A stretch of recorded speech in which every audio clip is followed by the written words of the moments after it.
Ladies and gentlemen, the story you are about to hear is true. Only the names have been changed to protect the innocent. NBC brings you Dragnet.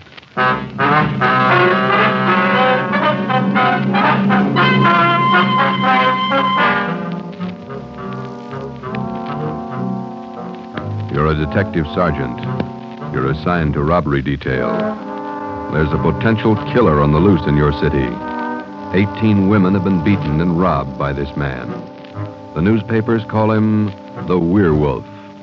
Your job is to get him. Dragnet, the documented drama of an actual crime, investigated and solved by the men who unrelentingly stand watch on the security of your home, your family, and your life. For the next 30 minutes, in cooperation with the Los Angeles Police Department, you will travel step by step on the side of the law through an actual case, from beginning to end, from crime to punishment. Dragnet is the story of your police force in action. It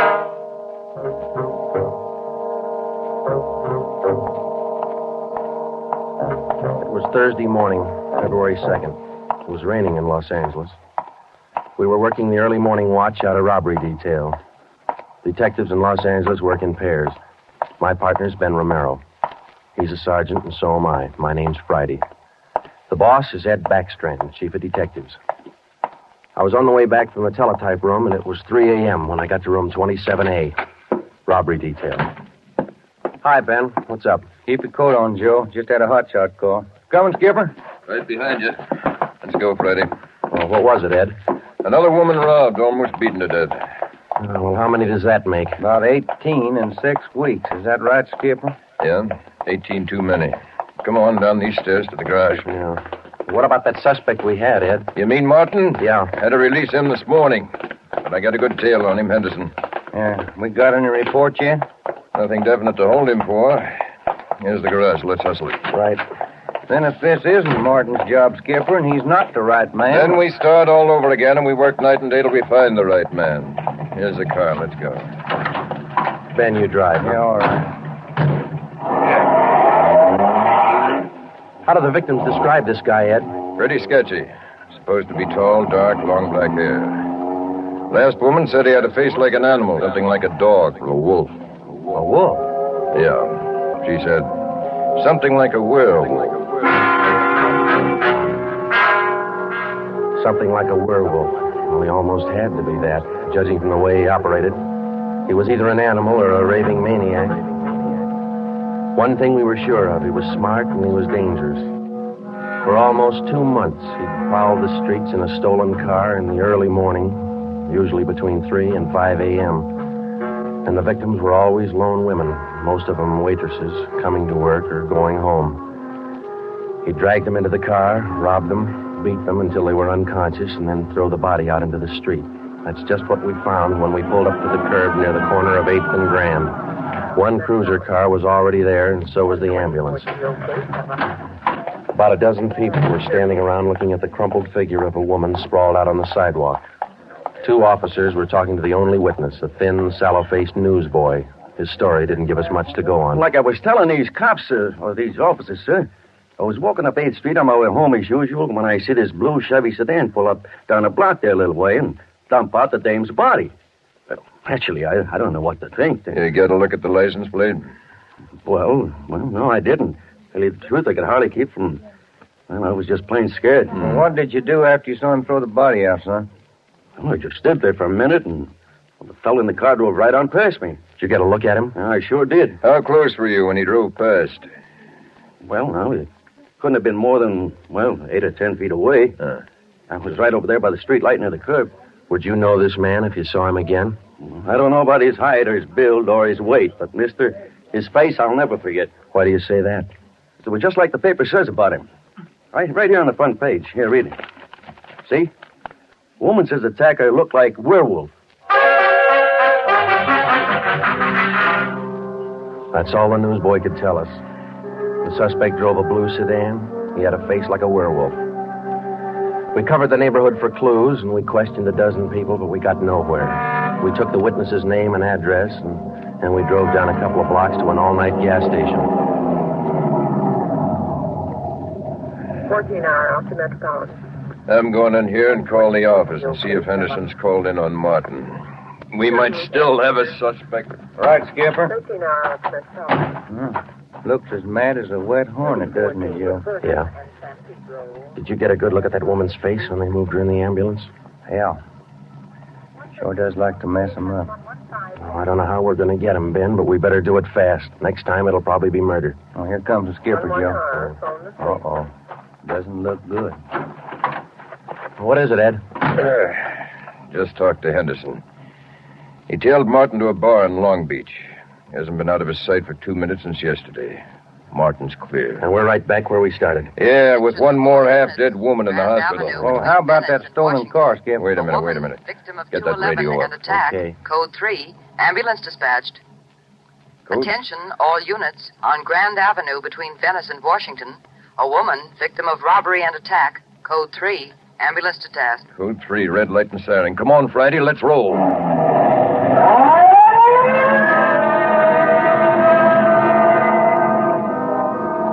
We couldn't be sure, but it sounded like another one. 6 minutes later, we were there. Same story. Werewolf. The next day, the chief ordered the number of cruiser cars doubled in the Central District. This was for the early morning watch with plainclothesmen to back them up. Then the newspapers played it big, and in 2 days, the story was on the front page of every paper in town. Maybe that should have made the werewolf lay low, but it didn't. Because at 4 o'clock that morning, while Ben and I were patrolling with the other cars, he got his 20th victim.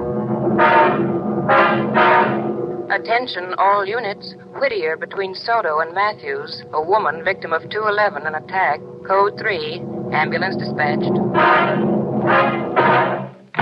Here's a report on that blue sedan he used the other night, Joe. Found it out on Anaheim Telegraph Road. Any luck with it? Not one fingerprint we can use. Anything else? Nothing. Well, how about the auto theft detail? Same old story, Joe. He steals a car, uses it once, and then drops it. Never leaves a thing behind. Well, that's great. We're sure moving fast. How about that big guy you picked out of the lineup this morning? Oh, I checked his alibi. It's perfect. Now we haven't got even half a clue. Yeah. Well, come on, let's check with Ed. He's instructing the policewomen on a plan for tonight. All right. Now you've heard the report. You understand how the suspect operates and what you're to do. I think so. Remember, all of you forget you were ever policewomen. Change the way you walk, the way you carry yourselves. That's the part you're playing, all right? Okay. And be careful and don't take any chances. All right, Freddie. Okay, Ed. Now, just to make sure you look the part, we're spotting each one of you at different restaurants and coffee shops throughout the Central District. And from 7 o'clock tonight until daylight tomorrow, each one of you is going to be a waitress. You got that? Yeah. Okay, Ben, you want to give them their assignments? Okay, Joe. Well, here's the way it lines up. Marge Kissel at the Top Hat Cafe. That's on 9th Street between Alpharetta and Westlake. Okay. And Katie Welch, Joe's Coffee House, Brooklyn, Soto. Right. Pat Fielding at the All-Night Steakhouse on Figueroa Street between Florence No, and... the trick of using decoys to lure criminals into a trap wasn't exactly new, but, well, it was just one of the old tricks that we figured might land the werewolf behind bars. At 7 that night, Ben and I made the rounds and found each of the policewomen on her job as a waitress. Well, the overall plan was simple. The girls were to leave the different restaurants between 3 and 5 a.m. that morning and pretend they were walking home. We mapped different courses for each one of them to throw out as much bait as possible and yet not to make it look suspicious. Each policewoman, from the time she left the restaurant and stepped out into the deserted streets, would be pretty much on her own. We had officers planted all along the way at designated intervals, but a big element of chance and danger was still there. All we could do was cross our fingers and hope. How much more time, Joe? Let me see. She's due in 2 minutes. Yeah. Waiting gets on your nerves. Then it won't be long. This corner doorway's a pretty good lookout spot. Yeah. Wait a minute. Listen. Who is it, Joe? Can you see? Get back. What is it? Wait a minute. It's Marge Kissel. There's a man following her, a big guy. If it's the werewolf, where's his car? I don't know. Maybe he changed his plans. Get back. Here they come.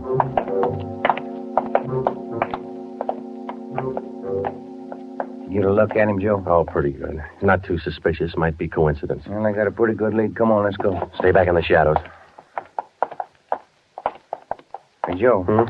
So where'd the guy go to? I lost him. The little coffee shop up on the next corner, see? Take a look. Oh, yeah. He's opening the door. He's turning on the lights. Yeah. Looks like a false alarm, Joe. Well, let's check him anyway.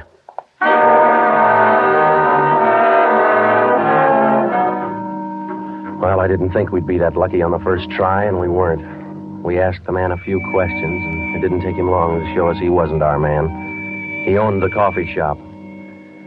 So, Ben and I went back and took up our posts again and waited for the next decoy.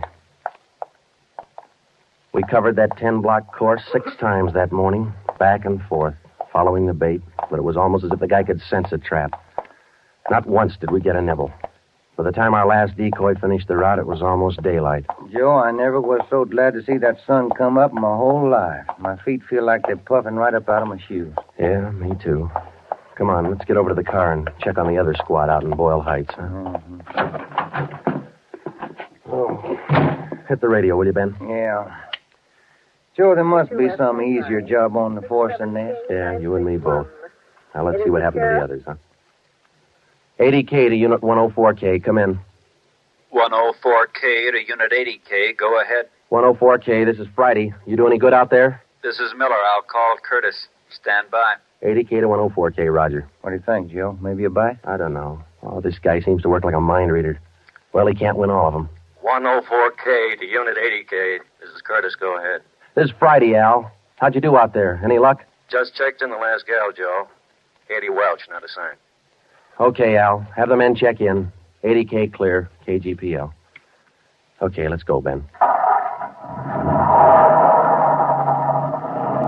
When we finally got back to the office that morning, both Ben and I were ready for some sleep, but it didn't look like we were going to get it.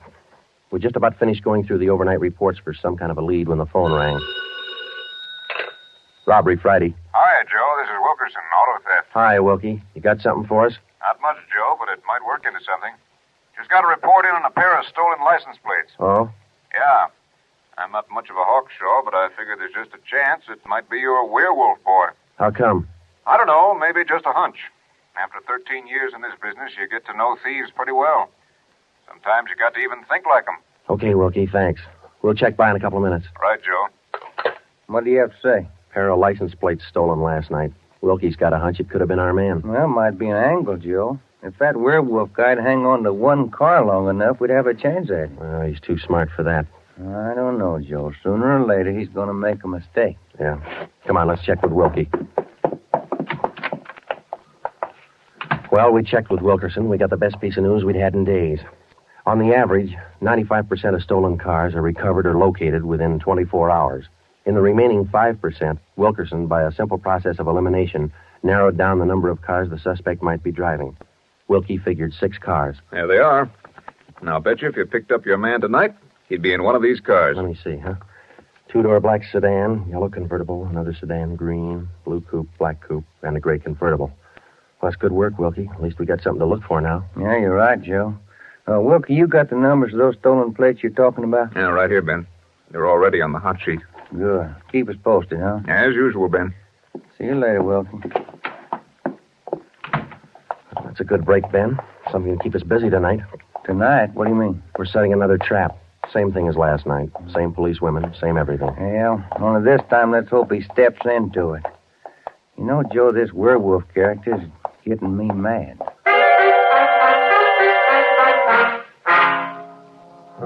That night, we followed in our own footsteps. We planted the policewomen decoys in 3 separate districts, and a few minutes before 3 a.m., our squad of men took up their positions. The same policewomen went to their waitress jobs in the same restaurants, and Ben and I and the rest of the men stood in darkened doorways or empty filling stations or whatever cover we could find. And we waited and waited. What time is it, Joe? Let me look. 4:30. Oh, thank you. Any sign, Joe? No, nothing yet. Come on, stay in the shadows. That's the way it went all through the early morning. The same plan over and over again until daylight. Ben and I would check in at the station, go over the late stolen car reports with Wilkie, catch a few hours sleep at home, and then come back and do it all over again. The next night, and the next morning, the night after that, and the morning after that. 5 days later, Ben and I were ready to call it quits. I'll admit it, Joe. I can't figure. The guy's either psychic or else he can smell a cop a mile away. Yeah, well, at least we got that stolen car angle left. Did you check with Wilkie yet this morning? I'll give him a call now. All right.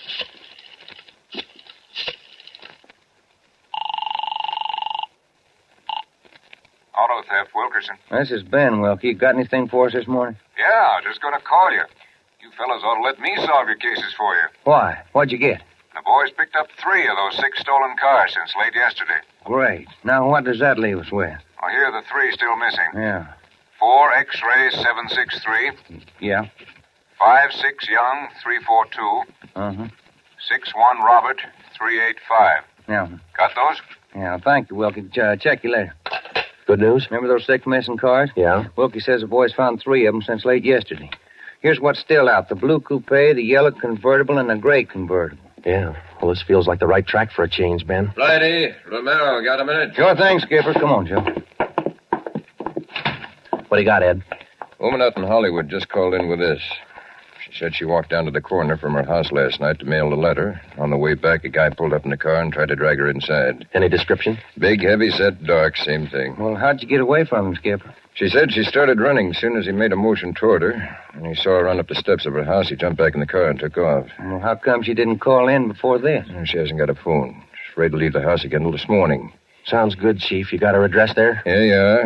Mrs. Tom Burdick, 1237 Wilcox, apartment 10. Come on, Ben. This might be what we're looking for.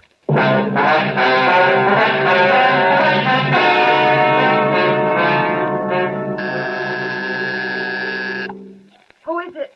Who's there? Sergeant Friday, ma'am. Police. Oh, just a moment. I'm Sergeant Romero, Miss Birdie. This is my partner, Sergeant Friday. We come out to check on your call about that little trouble last night. Oh, well, I don't know if I'm going to be much help to you. I was so frightened about all I could do was just run. Well, could you add anything to the man's description, Miss Burdick? I mean, other than what you told the chief on the phone? Well, now, honestly, I don't think I can. All I saw was this tall, dark man jumping out of his car and starting for me. He had a heavy build and seemed to me, well, a large head with lots of long black hair. Miss Burdick, would you recognize this man if you ever saw him again? Well, I think I might. He was such an unusually big man, almost frightened me to death. Well, just one more question, Miss Burdick. Could you describe the car this man was driving when he approached you? His car? Mm-hmm. Why, yes. It was a gray convertible. Miss Burdick, are you sure of that? Yes, I'm sure of it. A gray convertible. Thank you, Miss Burdick. That's all we wanted to know. Sometimes when you're on a case, you can chase yourself around in circles for weeks trying to fit together just 2 little pieces of a yard-long jigsaw puzzle. And a lot of the time, you find the answer where you least expect it.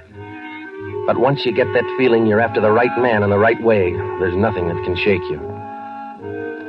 When Ben and I got back to headquarters, we went straight to the chief's office with the story, and we had him stake out the gray convertible. In other words, if any detective or officer spotted the car, he reported it back to us, but he stayed away from it. We figured that there probably weren't more than 2 of the victims who could take the witness stand and identify the man who robbed and beat them. Not with a smart defense lawyer, anyway. So there was only one way to catch this suspect. Red-handed. Here they are, Joe. Both sets of license numbers for that gray convertible. Here the original, and here the numbers on the stolen plate. Good. Everybody got a hot sheet? From the chief all the way down to the janitor. Fine. Now let's get together with Ed, huh? Hot shot, Joe. Grab it. I got it. On the corner of California and Oakwood, a woman badly beaten. On the corner of California and Oakwood, a woman badly... Come on, Ben, another one. But, Joe, it's broad daylight. Yeah, doesn't figure, does it? Come on.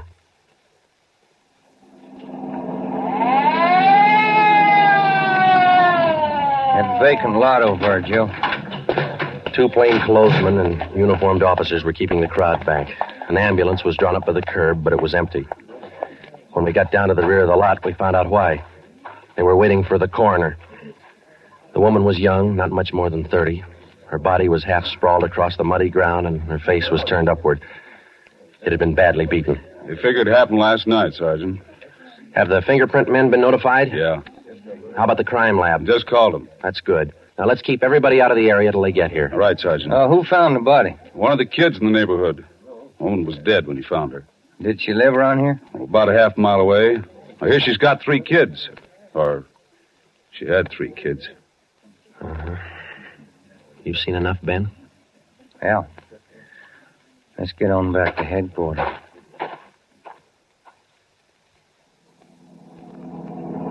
All the way back to headquarters, Ben and I planned our next move. And by the time we got to Ed Backstrand's office, we knew exactly what had to be done.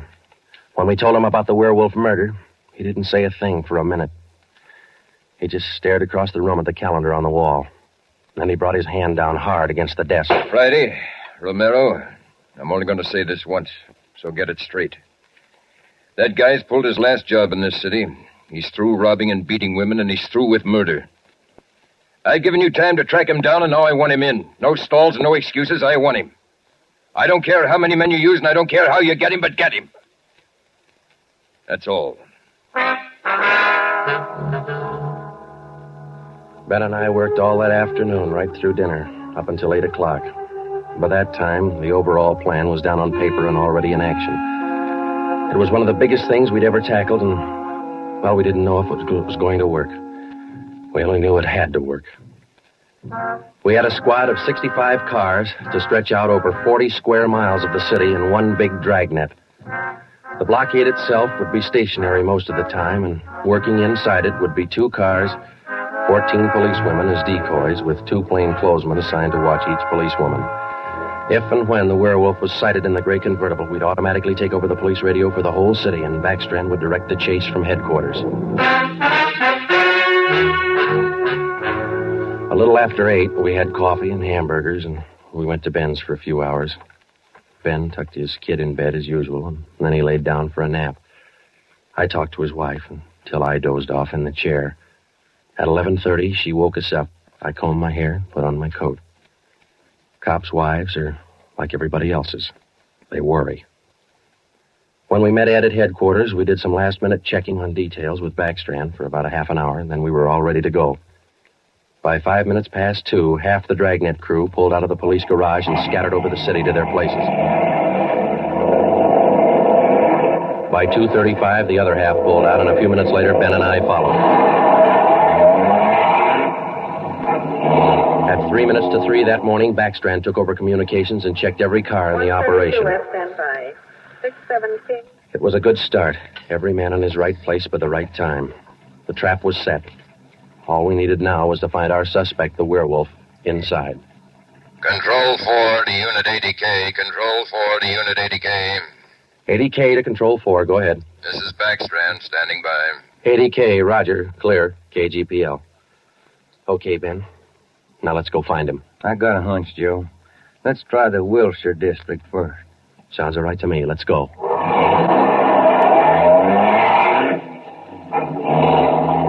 For the first hour and a half, we raked the Wilshire district back and forth. Not a sign. Then about 38 minutes past 4, we headed back for the downtown area and parked in an alley where we could double-check on one of our policewomen decoys. Here comes one of the gals now, Joe. Pat Field. Bet her feet are almost as tarred as mine. Yeah. You see anything else, Ben? Nothing. Quiet as a church. No, wait a minute. Car just turned the corner. Heading up in the same direction she is. Joe. Joe, it's slowing down. Wait a minute. It's pulling up beside her. It's a gray convertible. It's him, Joe. Come on. Ben, get out. He sees us. He's got a gun. You all right, Ben? Yeah, look at that guy take off. 80K to Control 4. 80K to Control 4. Unit 80K, go ahead. We've spotted the suspect. He's driving a gray Ford convertible, license 61 Robert 385. Suspect's headed east on Olympic from Alameda, driving without lights. Suspect is armed. He had a fast car and he knew how to drive it. We almost lost him twice. 2 minutes after we sighted him, Backstrand took over full radio control. Control 4 to Unit 80K. Your location? 80K to Control 4. We're traveling at a high rate of speed, headed east on Olympic, crossing Soto Street. Control 4 to all units. Stand by. Units 11A, 12, and 13R close in on the intersections at Olympic and Lorena. Units 41, 42, 45, and 104K move on the next 4 crossings east of that. To the north and south, Units 105K, 14A, 17R, 43T. Block all main arteries.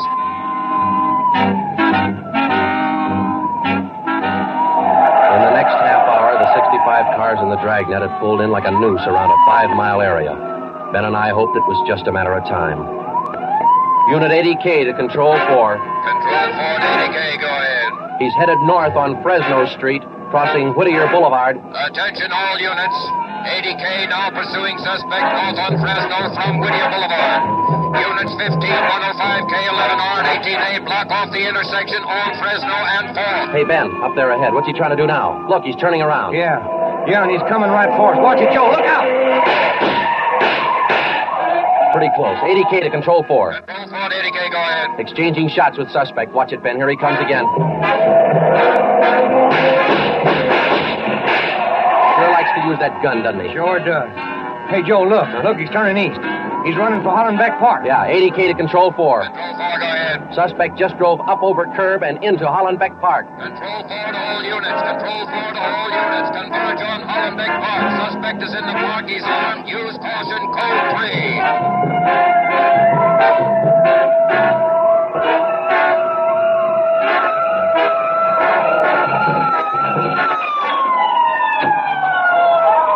There he is, Ben. Watch it. Looks like a night baseball game with only his headlights. Yeah, come on, let's get him. Yeah. Never say die, huh, Joe? Joe, can you get a shot at him? Don't shoot! Don't shoot! I'll give up! Don't shoot! Then step out in the open and get your hands in the air. All right, I give up, but don't shoot! You're a brave killer. Yeah, come on. All right, you get your hands in the air. Come on, higher. Joe, look out, he's got a knife. I got him. Joe, those women were right. He does look like a werewolf. Yeah. You got your handcuffs? Yeah.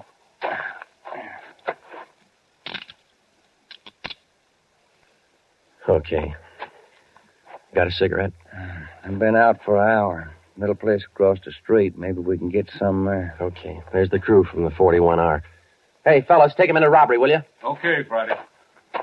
I think there's a vending machine in there. Uh-huh.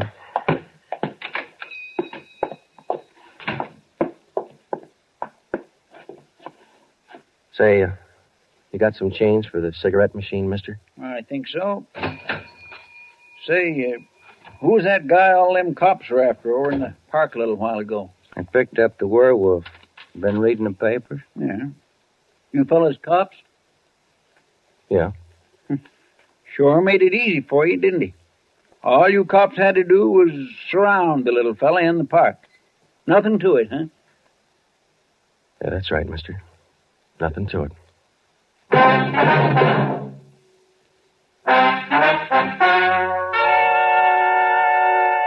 The story you have just heard was true. Only the names were changed to protect the innocent. Walter Barton, known as the Werewolf, was tried and convicted and is now serving a full life sentence at the state penitentiary.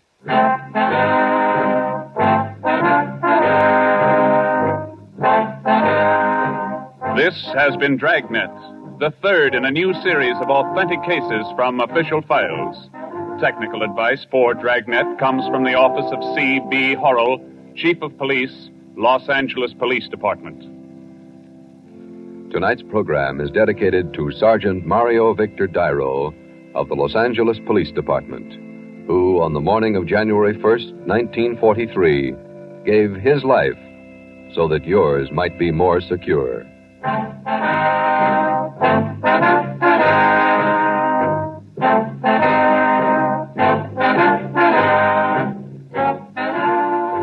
Dragnet came to you from Los Angeles.